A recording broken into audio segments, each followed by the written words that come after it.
Good day, ma'am and sir. My name is Jovelyn Bencasio. I am 38 years old from Philippines, province of Nueva Vizcaya. I'm a single mom. I have one daughter. She is 18 years old.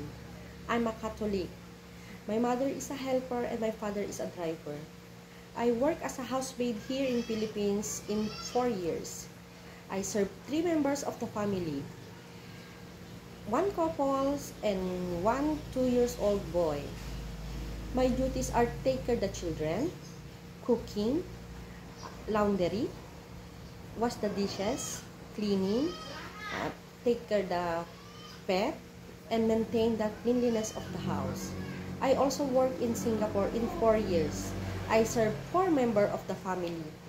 They are one couple and two twins old, 2 years old. My duties are take care the 2 twins, cleaning, cooking, laundry, wash the dishes, and maintain the cleanliness of the house. And I go car wash twice a week.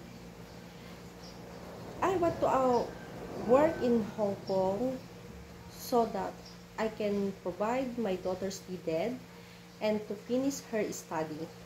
And I want also to build my own house.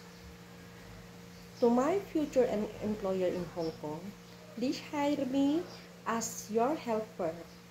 I will promise that I will do my responsibility and duties to your family. I'm honest, loyal, and trustworthy. Thank you.